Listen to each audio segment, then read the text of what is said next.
The Adidas Adizero Adios Pro 3. 100 plus miles deep into this shoe, 3 races in the last month. Is this everything I was looking forward to? Let's talk about it. So before we get into the video, make sure to like the video, subscribe to the channel if you're already subscribed, watching content. Thanks so much, love you guys a lot. Make sure to follow me on Instagram and Strava for all sorts of other updates and things like that. Without further ado, let's begin. Specs for the shoe right here. We're just gonna get right into it. So I did skip the 50-mile review. It was just not on my mind in the last month as I was prepping for races, work, things like that. So getting to 100 is probably a more interesting milestone than 50 anyways, just because how you do the 50 kind of really depends on what you're going to see, whether it's all treadmill, road, and all that. So here we go. This is what we've got going on. This is going to be our left foot and our right foot, and you'll probably see some really cool stuff right off the rip. So of course the shoes are a little bit dirty. My apologies. I haven't really washed these all too much. I actually did run in them today for a sort of longish run, but not really. And yeah, it's just they're a really fun ride from just from the go. So in terms of race day stuff, I guess even before we get into the race day stuff, let's just assess what's going on in terms of the wear and tear, because as you guys probably know, last year I was trying out the Adidas Boston series shoes. I had the Boston 11, the Boston 12, and I was really turned on to the idea of the Continental rubber that was running on the bottoms of those shoes because of their longevity, lifespan, and how the outsole of the shoe was lasting longer than the foam's rigidity and whatever carbon plates were kind of running through the shoe. And we say carbon plates, we know it's like a wire rod system. You can see it, right? So the idea there is I wanted to test out a race day style Adidas shoe to see if I can get the same effects of the Boston that the race day shoe could provide. That principle was looking for consistent, not necessarily lightning fast, but consistent, easygoing sort of race day shoe. And the things I'm mentioning here with easygoing is that like the shoe is going to be as reliable as you are on the day. So in the case of like this shoe, I've talked about it I think ad nauseum with the Boston series ones. Like if you're gonna push in the shoe, it'll go with you. If you're gonna kind of turn yourself back a little bit to reduce your pace or anything like that, the shoe will follow along with you. It's not going to try to drag you for the ride. It's not going to have like a rebound that's going to force you to go faster when you're trying to tone it back or just try to adjust your paces and things like that.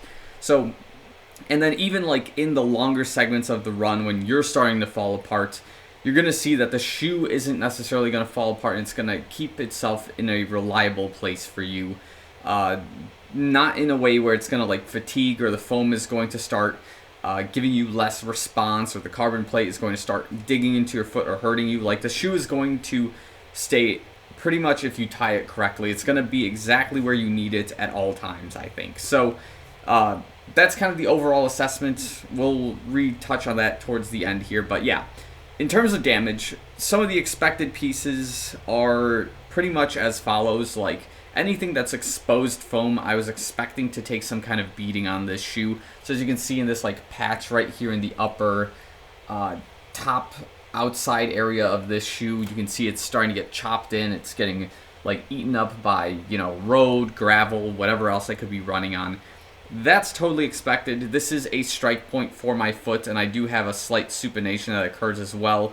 So it is quite funny that there's like this gap in here, and as I'm running, it's kind of sometimes either chopping here. So if I'm running right about there or right about there, that foam is going to get eaten up a little bit, but it's not exactly like my foot's going to be sinking totally on the inside if I'm running in that direction. That would be like the expectation, but the ground is not this big. The ground is this giant flat thing, so you're going to have some response points here as well, which totally tracks because you can see I'm getting chopped up a little bit right here with the Continental rubber.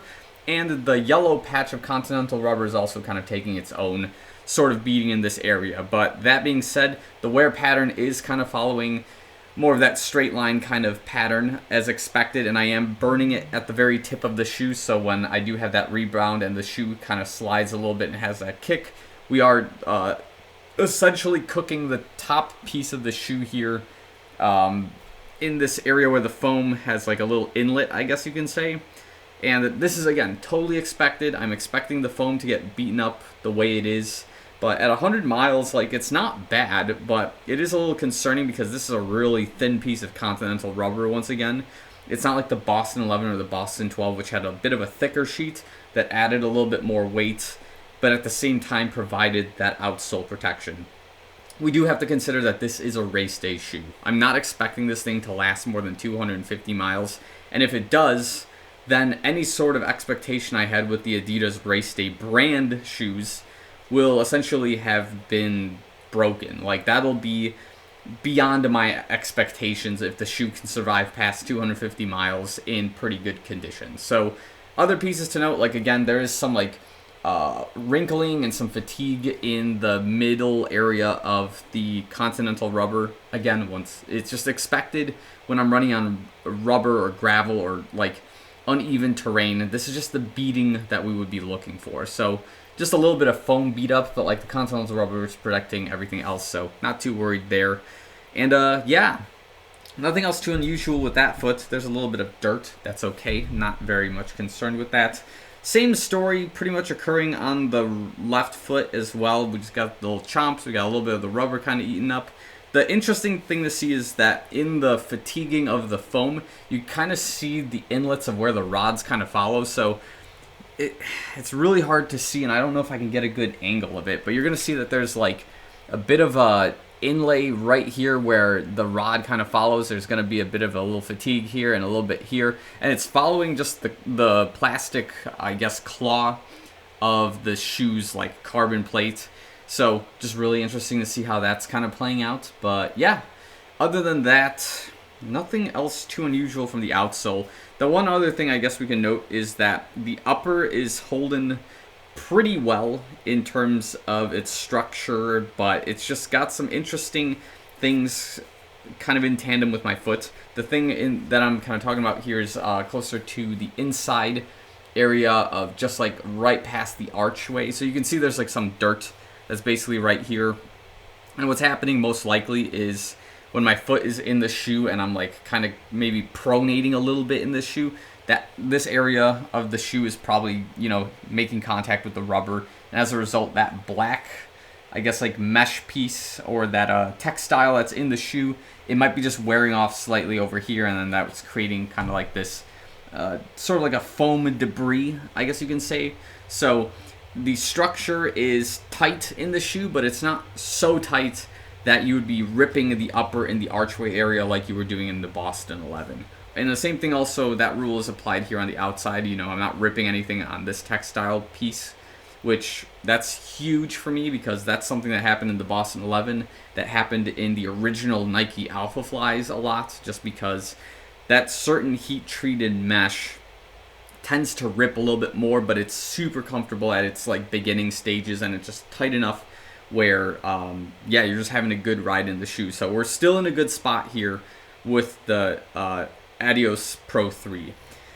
Anything else? Again, I discussed the ride of the shoe before, that there's just this like rebound that's almost unmatched and makes this shoe just an absolutely fun ride. It makes it an absolute pleasure to tie this thing up and just take it on a race, a daily run of some sort, a long run. And I know you guys have talked probably ad nauseum, or have mentioned it a couple of times in the comments section, about like the Takumi Adidas series shoe that's sort of like the training partner for this. Again, that one's on my list of shoes I want to try out. Like, don't worry, I hear you guys. You guys have been right about these suggestions so far, so we will get there. And yeah, that rebound in this shoe is what's gotten me gravitated towards it, what has wanted me to keep this shoe in my lineup and continue racing it at this point. So in terms of the races, comparatively speaking, like, it's hard to say if the shoe is performing better than like the Vaporfly Next Percent 2 was, or the 3 in this case, just because my fitness is in a different place than it was last year, 2-3 years ago. Just because there's also lifestyle changes involved. But I will say this. Let's assume my fitness while I'm using the shoe is the same fitness I had in like 2019, 2021, and like part of 2022, right? I would argue that this shoe probably gives the same sort of speed return that the Vaporfly Next% 2 has, but it keeps more of that consistency across the entire run or race or whatever you're doing in this shoe than like the Vaporfly would have. So like in the Vaporfly, like the kick is usually just incredibly fast, incredibly hard at the very, very beginning of the race, and then as you're trying to like get the last sort of mile or whatever you're doing in your distance, it's like it's hard to get that energy returned from that shoe at that point because maybe you're just tired, maybe the foam of the shoe has fatigued too much and you just didn't play your cards right, maybe you as a runner just did something unusual. There's like a million different reasons why that could be the case. And like, again, what I was saying, like it's hard to compare without being in those fitness and like different mindsets, but from what I've noticed with this shoe, like, yes, I'm running slightly slower in this shoe overall, but I have a really good fit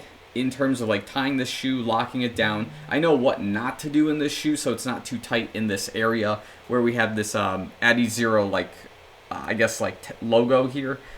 Because one of the things here, I guess we'll mention the small con that's going on with me, is that when you tie this shoe, the shoelaces run underneath this Adizero, I guess like name tag.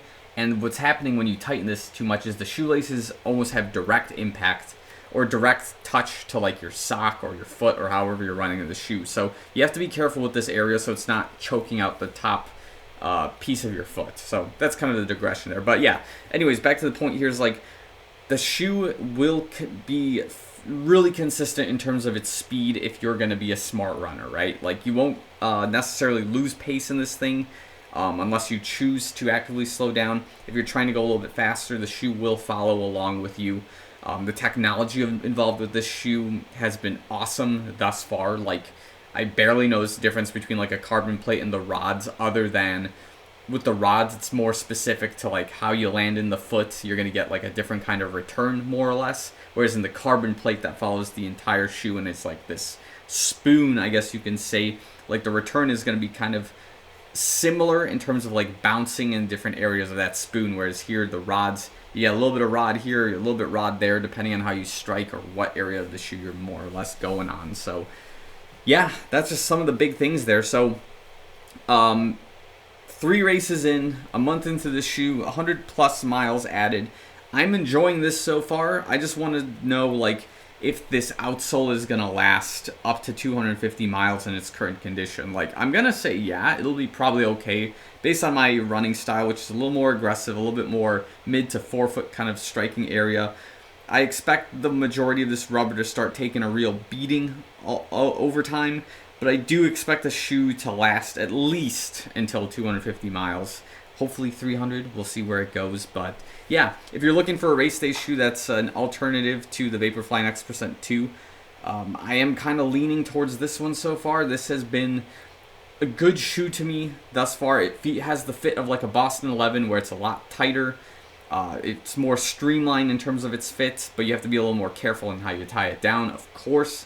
But at the same time, you really do feel like tying this shoe is like a privilege and an honor, just because you know that you're going to have a really cool ride and an awesome turnover in your feet when you race in this particular thing. So yeah, if you agree or disagree with the assessment, let me know in the comments below. But yeah, I'm going to leave it here at about 100 plus miles. So again, thanks for watching.